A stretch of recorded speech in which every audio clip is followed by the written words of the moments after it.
সুপ্রিয় দর্শক শ্রোতা, আসসালামু আলাইকুম। Welcome to my channel. I drop related নতুন একটি ভিডিওতে আপনাদেরকে জানাই স্বাগতম।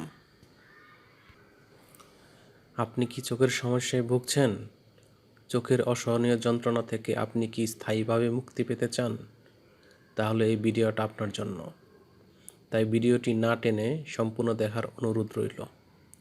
ভিডিওটি শুরু করার আগে আপনাদের প্রতি অনুরোধ, আপনি যদি আমার চ্যানেলে নতুন হয়ে থাকেন তাহলে অবশ্যই নতুন ভিডিও পেতে চ্যানেলটি সাবস্ক্রাইব করা সহ লাইক, কমেন্টস এবং শেয়ার করে উৎসাহিত করুন।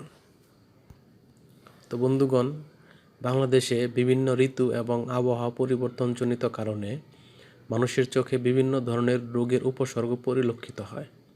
এর মধ্যে চোখ ওঠা রোগ অন্যতম। এই রোগের চিকিৎসার জন্য অত্যন্ত প্রয়োজনীয় ও কার্যকরী একটি ড্রপ, যার নাম হলো ফ্লক্সিমক্স আই ড্রপ।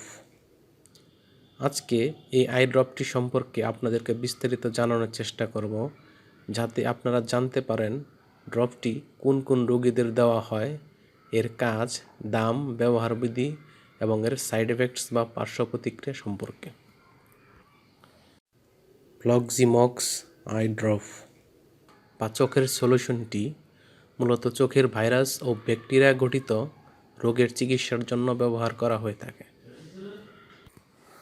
বিভিন্ন জীবাণু দ্বারা সৃষ্ট কনজাংটিভার প্রদাহ, চোখ ওঠা, চোখে খসখসে ভাব অনুভূত হওয়া, চোখ ফুলে যাওয়া, চোখ লাল হয়ে যাওয়া, চোখ দিয়ে পানি পড়া, চোখে বালির মতো কিছু অনুভব হওয়া, চোখ আঠালো হয়ে যাওয়া এবং চোখের কোণে ময়লা লেগে থাকলে এই ড্রপটি ব্যবহার করা হয়। এই আই ড্রপটির গ্রুপ বা জেনেরিক নেম হলো মক্সিফ্লোক্সাসিন হাইড্রোক্লোরাইড অপথ্যালামিক। এটির প্রস্তুতকারক ও বিপণনজাত কোম্পানির নাম হলো এশিয়াটিক ল্যাবরেটরিজ লিমিটেড। এই ড্রপটির বর্তমান বাজার মূল্য, যেটি 0.5% মাত্রার এবং যেটি 5 ml মাত্রার, সেটির দাম 100 টাকা।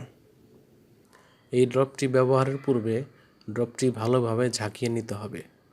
এটি ব্যবহারের নিয়ম হলো, আক্রান্ত ব্যক্তির প্রতিটি চোখে 1 ফোঁটা করে দিনে 3 বার প্রয়োগ করতে হবে এবং চিকিৎসার সময়কাল হবে 7 দিন। ড্রপের মুখ খোলার 28 দিন পর এটি আর ব্যবহার করা যাবে না। স্তন্যদানকালীন সময়ে এটি ব্যবহারের পূর্বে মহিলাদের ক্ষেত্রে কিছু সতর্কতা অবলম্বন করতে হবে।